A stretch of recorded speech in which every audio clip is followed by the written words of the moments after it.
주 뜻 이루며 살기에 부족합니다. 우린 연약합니다. 주여 우린 넘어집니다. 오늘 하루 또 실수합니다. 주의 긍휼을 구하는 죄인입니다. 우리 주만 바라봅니다.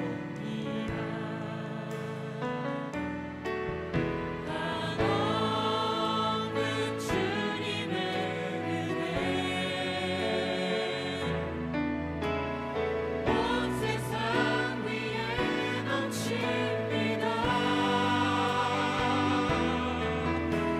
가릴 수 없는 주 영광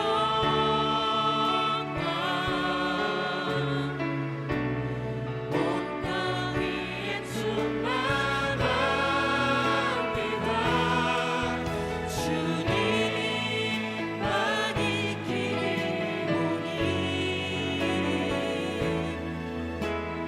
우린 그 길 따라갑니다. 그 날에 우리 이루시 주는 완전합니다. 주여 우리 넘어집니다. 주여 우린 넘어집니다. 오늘 하루 또 실수합니다. 주의 긍휼을 구하는 죄인입니다. 주님만 바라봅니다. 주님만 바라봅니다. 한없는 주님의 은혜, 한없는 주님의 은혜 온 세상 위에 넘칩니다. 온 세상 위에 넘칩니다. 가릴 수 없는 주 영광 온 땅 위에 충만합니다. 주님만 있기를 오니 우린 그 길 따라갑니다.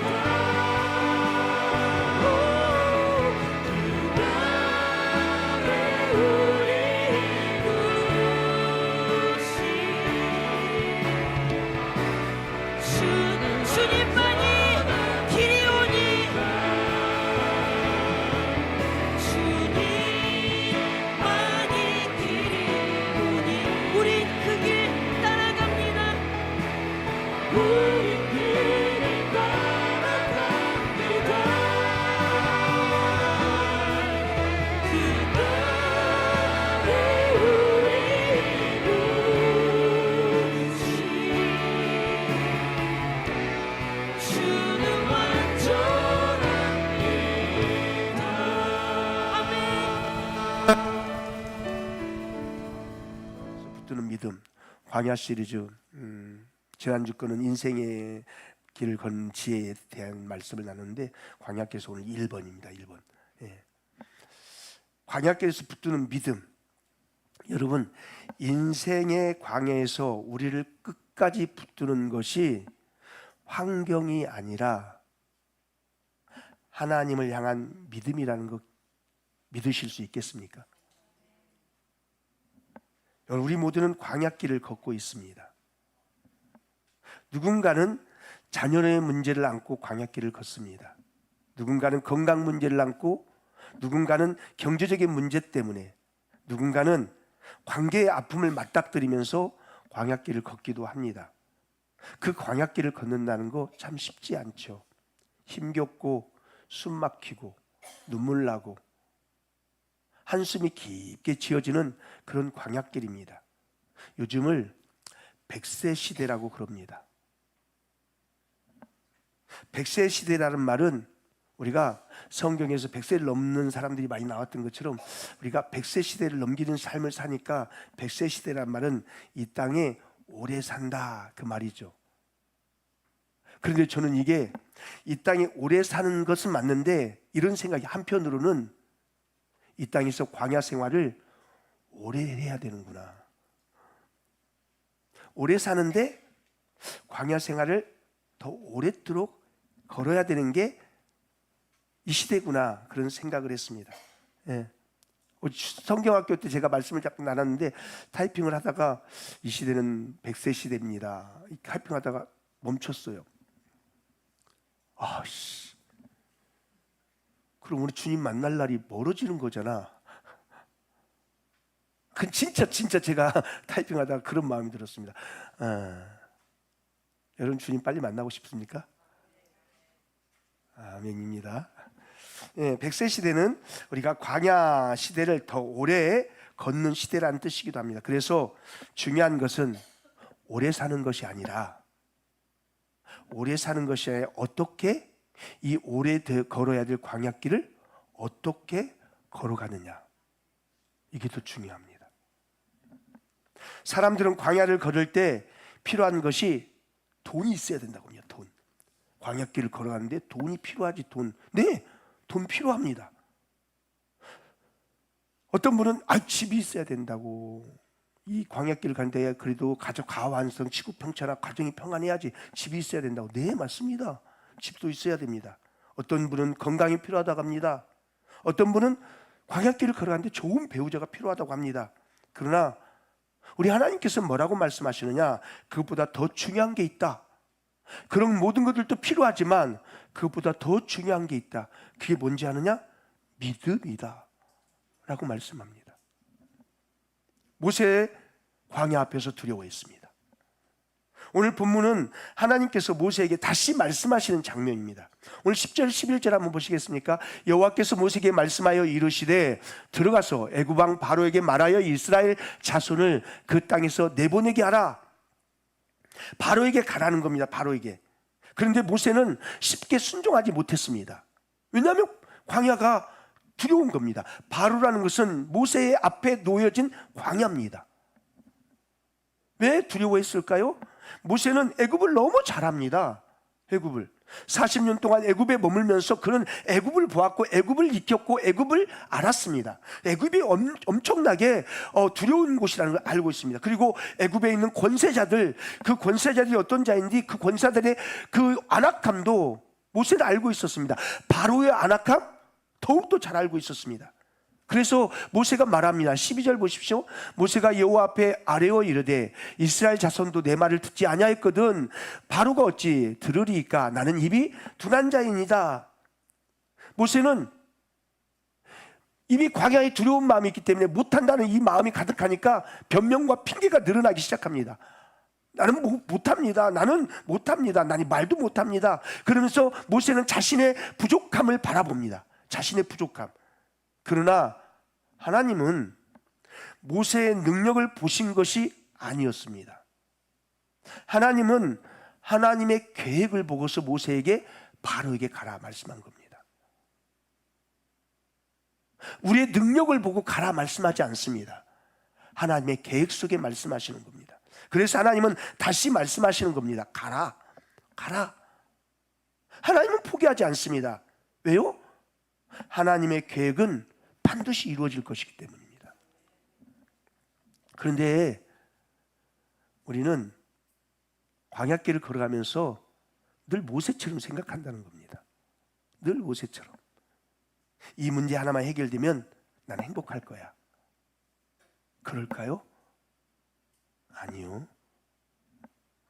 이 빚만 갚으면 나는 이제 살 수 있어. 그럴까요? 아니요. 빚 갚고 나면 다른 장벽이 언제나 우리 앞에 다가옵니다. 내 자식 문제 하나만 해결되면 이제 내가 숨통 트일 것 같아. 아니요. 또 다른 문제가 또 앞에 나타납니다. 이게 광야길입니다. 바로가 무너지면 끝날 줄 알았습니다. 그러나 10가지 재앙이 기다리고 있었습니다. 애굽에서 나오면 끝날 줄 알았습니다. 그러나 홍해가 기다리고 있었습니다. 홍해를 건너면 끝날 줄 알았습니다. 그러나 광야가 기다리고 있었습니다. 광야를 지나면 끝날 줄 알았습니다. 그런데 요단강이 있었습니다. 요단강을 건너가기만 하면 끝날 줄 알았습니다. 거대한 성벽 여리고성이 있었습니다. 여리고성만 무너뜨리면 끝날 줄 알았습니다. 그런데 그 안에 7 족속의 거대한 가나안 족속들이 득실거렸습니다. 가나안 족속을 죽이면 끝날 것 같았지만 그렇지 않았습니다. 계속 문제는 계속 그 앞에 놓여졌습니다. 광야에서는 문제가 끝나지 않습니다. 광야는 문제가 끝나는 것이 아니라 오히려 우리는 그 광야에서 믿음을 배우게 되는 겁니다. 그래서 하나님은 우리에게 광야를 없애주시기보다 광야를 걸어갈 믿음을 우리에게 선물해 주시는 겁니다. 어떤 믿음일까요?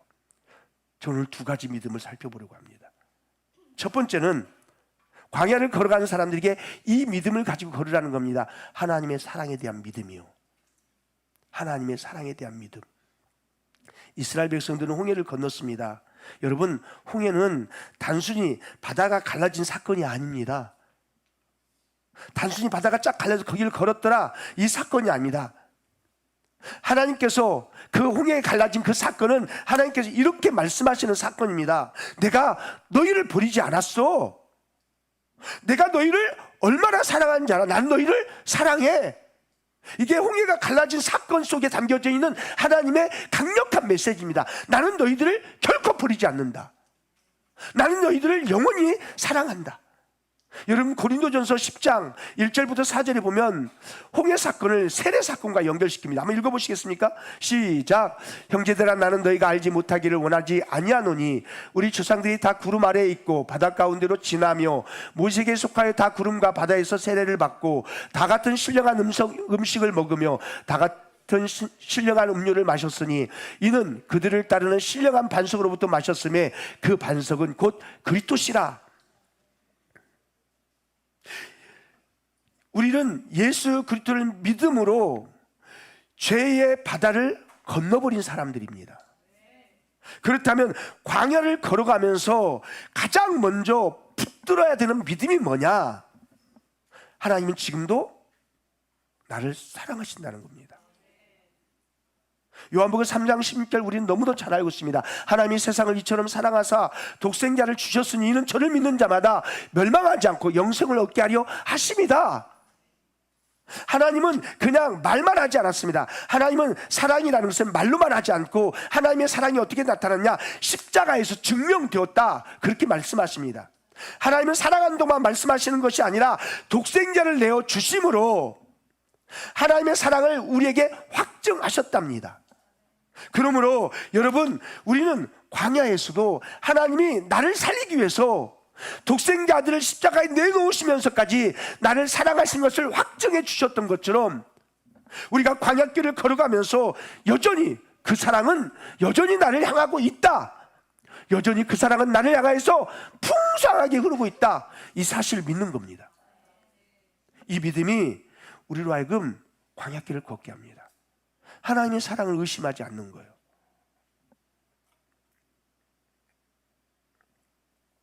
로마서 8장 35절은 그렇게 말씀합니다. 누가 우리를 그리스도의 사랑에서 끊으리요? 환난이 있습니까? 네, 있습니다. 공감이 있습니까? 네, 있습니다. 박해가 있습니까? 네, 있습니다. 눈물도 있습니다. 아픔도 있습니다. 그러나 그것은 하나님의 사랑이 끝났다라는 증거가 아니라 오히려 바울은 이렇게 말합니다. 이 모든 일에 8장 37절 보니까 그러나 이 모든 일에 우리를 사랑하신 이로 말미암아 우리가 넉넉히 이기느라, 넉넉히 이기느니라. 공고가 있고 박해가 있고 환난이 있고 눈물이 있고 아픔이 있지만 그것이 하나님의 사랑이 끝났다가 아니라 그럼에도 불구하고 하나님은 나를 사랑하시기 때문에 이런 상황 속에서 이 광야길에서 나는 넉넉히 이긴다. 바울의 선포입니다.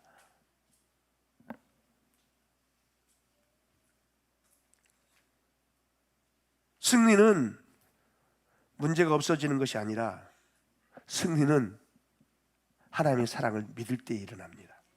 하나님이 나를 사랑한다는 것을 의심하시지 않기를 축복합니다. 광야길을 건널 때 어떤 믿음이 필요할까? 첫 번째는 하나님의 사랑에 대한 확신, 하나님의 사랑에 대한 믿음입니다. 두 번째는 하나님의 통치에 대한 믿음입니다. 다니엘 아시죠? 다니엘이 포로였어요. 그러나 다니엘은 포로였지만 그는 두려워하지 않았어요. 왜 그랬을까요? 그는 하나님께서 왕을 세우시기도 하고 폐하시기도 하시는 분이라는 것을 그는 믿었기 때문이에요. 다니엘 2장 21절에 보니까 이렇게 말해요. 그는 때와 계절을 바꾸시며, 그가 누굽니까? 하나님을 말합니다.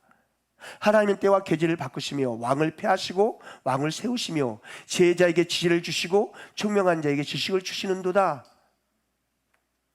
다니엘은 계절을 바꾸시고 왕들을 세우시고 폐하시는 분이 하나님이라는 것을 믿었습니다. 다시 말하면 다니엘은 통치자가 하나님이라는 사실을 믿었습니다. 어느 날 느부갓네살 왕이 꿈을 꿨습니다. 꿈을 꾸고 딱 일어났는데 기분 정말 더러운 겁니다. 이 뭐야? 그런데 꿈이 생각나지 않는 겁니다. 분명히 요상한 꿈인데 이 꿈이 생각나지 않는 겁니다. 그래서 전국에 있는 박사들, 점쟁이들, 지혜자들 다 불렀습니다. 꿈 해석해라. 네, 왕이시여, 꿈을 말씀하시옵소서. 우리가 기가 막히게 해석하기. 몰라. 근데 해석해. 해석 안 하면 다 죽인다. 황당한 일 아닙니까? 꿈을 말해줘야 해석을 하지 않습니까? 모두가 다 벌벌벌 떨고 있을 때 그때 다니엘이 어떻게 한지 아십니까? 왕이시오, 시간 좀 내주오. 다니엘이 그런 겁니다. 시간 좀 내달라고. 그리고 며칠 시간을 얻고 그는 하나님 앞에 기도했겠죠. 성경에는 안 나와 있습니다. 하나님 앞에 기도했겠죠. 하나님은 모든 것을 통치하시는 하나님이 아니십니까? 하나님은 지혜를 주시기도 하고 비밀스러운 가르쳐 주시기도 하시는 하나님이 아니십니까? 느부갓네살 왕이 꿈을 꿨다는데 해석 안 하면 죽인답니다. 하나님이 어떻게 할까요?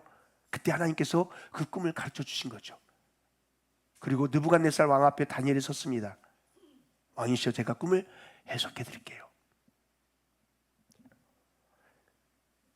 왕 큰 신상을 보셨죠? 오, 맞아. 그 신상의 머리는 금으로 되어 있죠? 오, 맞아. 생각나려고 한다. 그 몸은 은으로 되어 있죠? 오, 맞아. 그 다리는 하나는 쇠, 하나는 흙. 그렇죠? 맞아. 그러면서 그 꿈을 싹 해석하는 겁니다. 다니엘은 그런 죽음이라는 광야 앞에서 그는 두려워하지 않았습니다.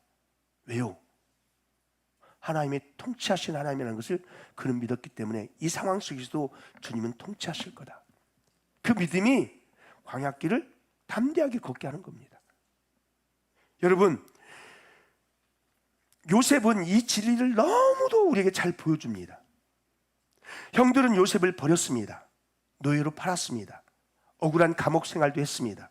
그러나 요셉은 인생의 마지막에 이렇게 고백합니다. 창세기 50장 20절에 보니까 당신들은 나를 해하라 했으나 하나님은 그것을 선으로 바꾸사 오늘과 같이 많은 백성의 생명을 구원하게 하셨나이다. 당신들은 나를 해하려 했으나 하나님은 그것을 선으로 바꾸셨습니다.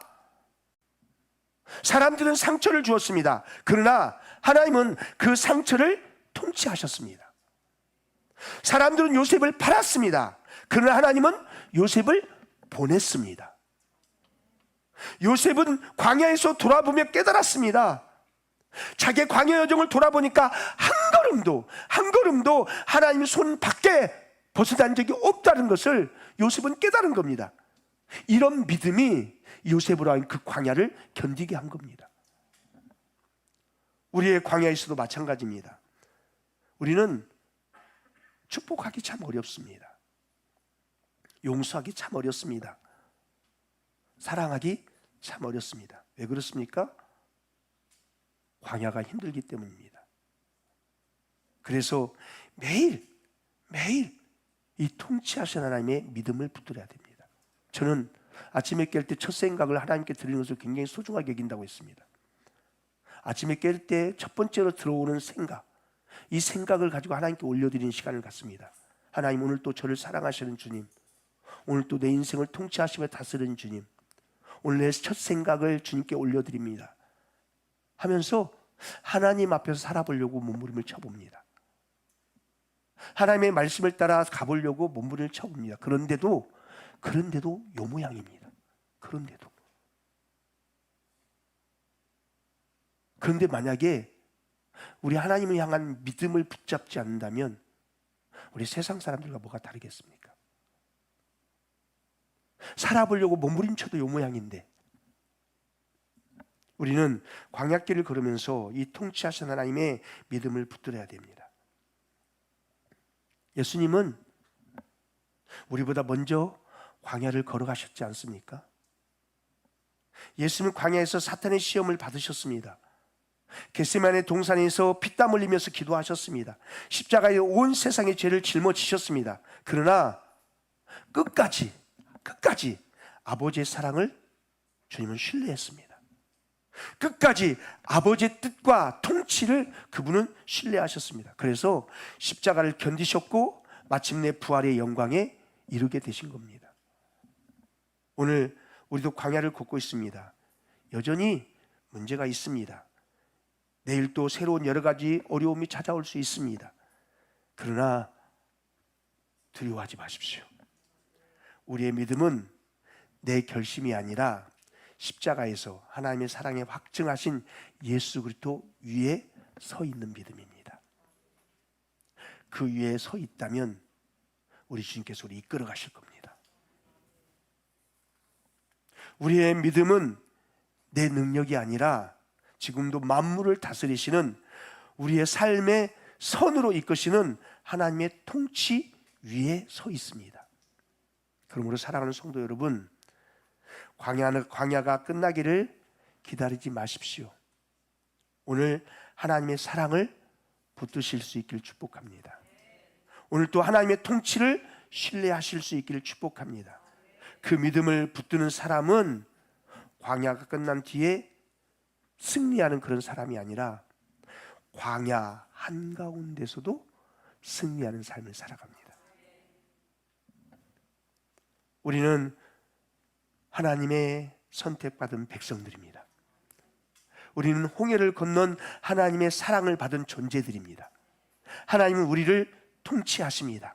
우리의 처음과 우리의 끝자락을 아시고 우리에게 좋은 일을 행하시기 위해서 우리의 삶의 자리에 하나하나 엘림을 배치하시고 마라를 배치하시고 가나안을 배치하시면서 우리를 이끌어 가십니다. 그 속에서 내가 하였다, 내가 너희들을 돕는다, 내가 너희를 이끈다, 이것을 계속 말씀하시면서 우리의 시선이 하나님을 향하여서, 우리의 생각이 하나님을 향하여서 믿음으로 걸을 수 있도록 지금도 하나님은 조율하시면서 성령으로 우리 이끌어 가실 것입니다.